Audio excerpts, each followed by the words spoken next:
Hello friends, you are welcome in Million Concepts of English। हम TGT PGT के लिए grammar पढ़ रहे हैं और लिटरेचर या ग्रामर में कहीं भी कोई क्वेरी हो तो 9411881488 पर कांटेक्ट कर सकते हैं किसी भी समय। हम पढ़ रहे हैं सिंथेसिस ऑफ सेंटेंस। तो इसमें आज पढ़ेंगे सिंथेसिस ऑफ सिंपल सेंटेंस, जिसमें पार्टिसिपल के द्वारा सिंपल सेंटेंसेस को कैसे जोड़ा जाता है वो हम पढ़ चुके हैं। एक अतिरिक्त बात और कर लें कि जब हम दो या दो से अधिक सिंपल सेंटेंसेस को जोड़कर एक सिंपल सेंटेंस बना रहे हैं तो उसके लिए केवल एक सोच रखें कि जो एक्स्ट्रा फिनिट वर्ब्स है उनको बदलकर केवल एक ही फिनिट वर्ब रखना होता है हमें। तो यही सोच रखना है कि इनको हम कैसे कम करें। आप जानते हैं कि सिंपल सेंटेंस का मतलब होता है जिसमें एक सब्जेक्ट और प्रेडिकेट हो। कह सकते हैं कि जिसमें केवल एक ही फिनिट वर्ब हो, यानी जो वर्ब कर्ता के नंबर और पर्सन के अनुसार लगती है उसे हम फिनिट वर्ब कहते हैं। तो आप जानते हैं कि फिनिट वर्ब को जब हम सिंपल सेंटेंस में बदलते हैं तो कई तरीके हैं। जैसे हम नॉन इन्फिनिट वर्ब में बदल दें, जैसे पार्टिसिपल में बदल दें, इन्फिनिट में बदल दें, जेरेंड में बदल दें, या उसी वर्ब को नाउन में बदल दें। एक तरीका तो ये हो सकते हैं। और दूसरे इसके अतिरिक्त हैं कि जब हम नाउन इन अपोजिशन में प्रयोग करेंगे तो या एडजेक्टिव को हम उठाकर ले लेंगे तो वर्ब जो है वो अतिरिक्त वर्ब जो है ऑटोमेटिकली छूट जाएगी। क्योंकि यही सारे तरीके होते हैं। तो तरीके यही हैं कि हम वर्ब को कैसे कैसे कम करें। चलिए अब हम दूसरा तरीका पढ़ेंगे, वो है नॉमिनेटिव एब्सोल्यूट द्वारा। अब देखिए, नॉमिनेटिव को बोलते हैं सब्जेक्ट, कर्ता, और एब्सोल्यूट को बोलते हैं स्वतंत्र। तो कर्ता को हम स्वतंत्र करते हैं। भाई हर एक सेंटेंस में हम हर एक नियम यूज नहीं कर सकते, क्योंकि प्रत्येक रूल्स के लिए और प्रत्येक सेंटेंस के लिए अलग अलग रूल्स लगते हैं। तो नॉमिनेटिव एब्सोल्यूट को किन सेंटेंसेस को जोड़ेंगे वो देखिए आप।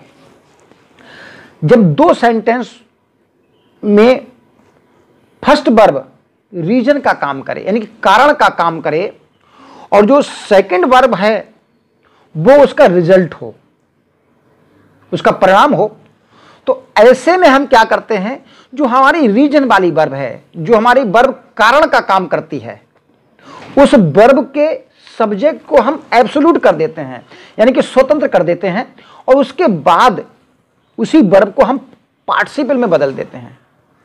एग्जाम्पल देखिए, द सन रोज, सूरज निकला, द फॉग डिसअपियर्ड। तो आपने देखा ये जो रोज वर्ब है, सूरज का निकलना, ये आपके रीजन का काम कर रही है, कारण का काम कर रही है, और इसका परिणाम क्या होता है, द फॉग डिसअपियर्ड, और जो कोहरा था वो गायब हो गया। तो ये इसका रिजल्ट है, ये रिजल्ट का काम कर रही है। तो ऐसे में हम जो पहला सब्जेक्ट है, जो पहला नॉमिनेटिव में जो नाउन है, तो उसको हम क्या कर देते हैं, एब्सोल्यूट कर देते हैं। तो द सन, और एब्सोल्यूट करने के लिए हम यहां कॉमा लगा देते हैं। ठीक। अब सेकंड की बात करें, रोज, तो इस वर्ब को हम क्या करेंगे, पार्टिसिपल बदल देंगे। तो नेचुरल है कि सूरज निकला, तो निकलने का काम पूरा हो गया, फॉग डिसअपियर्ड हो गया। तो ऐसे में कहेंगे हैविंग राइजन। तो the sun having risen, the fog disappeared. तो आप समझ गए होंगे क्या करना होता है इसमें। अब हम अगर पिछला आपने वीडियो देखा है तो पार्टिसिपल, प्रेजेंट पार्टिसिपल या परफेक्ट पार्टिसिपल के द्वारा हम जब सेंटेंस जोड़े थे तो उसमें यह देखा था कि दोनों सेंटेंस में एक ही कर्ता होता है, तो वहां सब्जेक्ट गायब कर देते हैं। लेकिन इस वर्ब के लिए ये सब्जेक्ट और इस वर्ब के लिए ये सब्जेक्ट, यानी दोनों वर्ब के लिए दोनों सब्जेक्ट हैं। तो यानी कि सब्जेक्ट का रेफरेंस होना जरूरी होता है इसी कारण अगर हम सन को गायब कर दें, यहां से इस सन को गायब कर दें, तो इस वर्ब के लिए कोई भी सब्जेक्ट रेफरेंस नहीं मिल रहा है। तो ऐसी स्थिति में हम इस सब्जेक्ट को, इस नॉमिनेटिव को एब्सोल्यूट बनाकर रखते हैं। चलिए दूसरा सेंटेंस देखते हैं। The police arrived, the thief fled. Police की अराइव्ड किया, यानी कि इसने कारण का काम किया और जो चोर था वो भाग गया। तो ऐसे में हम इस सब्जेक्ट को police having arrived, the thief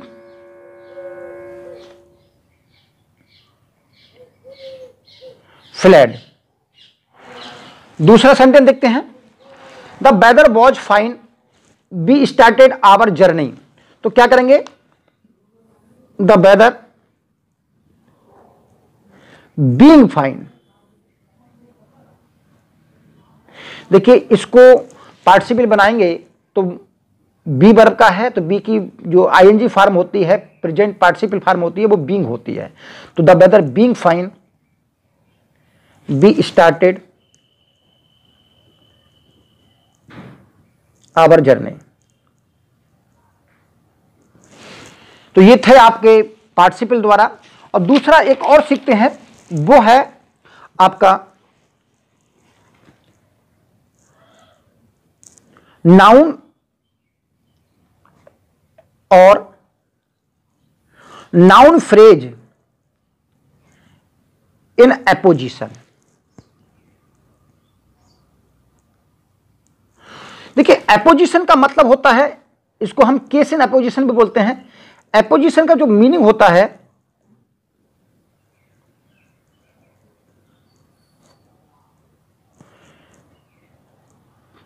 place besides, place beside, यानी कि बराबर में रखना। क्या होता है? बराबर में रखना। तो सेंटेंस देखते हैं। देखिए, mister Gupta is my friend, he is the principal of Vishnu inter college.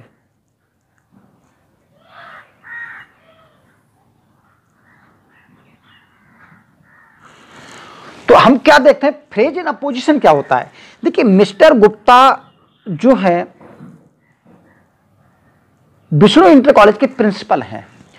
तो मिस्टर गुप्ता और principle of Vishnu inter college एक ही हैं। तो ऐसे में क्या करते हैं, इसके हम बराबर में रख देते हैं। क्या करते हैं? बराबर में रख देते हैं। तो देखिए मिस्टर गुप्ता, इनके बराबर में कॉमा लगा के रख देंगे उनकी पदवी।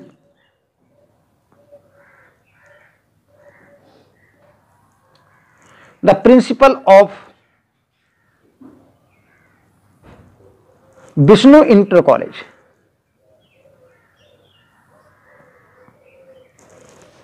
ये अपने इस पूरे को हमने इसके बराबर में रख दिया है।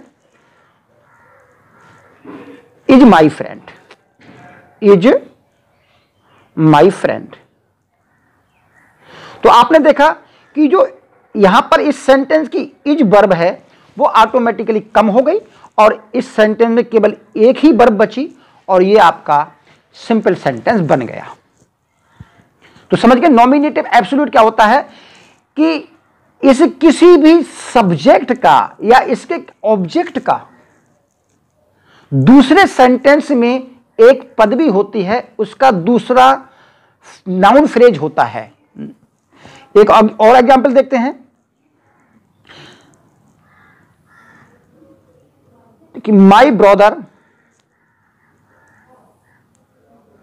Went to Shimla.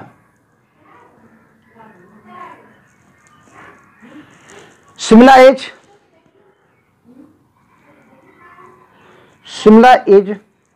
a beautiful hill station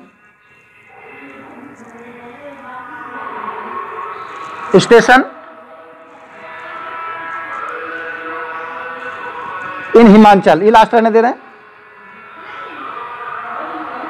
तो ऐसे में क्या करेंगे, ये जो दूसरे सेंटेंस में दी गई है इस शिमला का जो है ये पार्ट है, तो हम क्या करेंगे, my brother went to Shimla, और शिमला के बराबर में लिख देंगे, शिमला के बराबर में लिख देंगे a beautiful hill station in Himachal.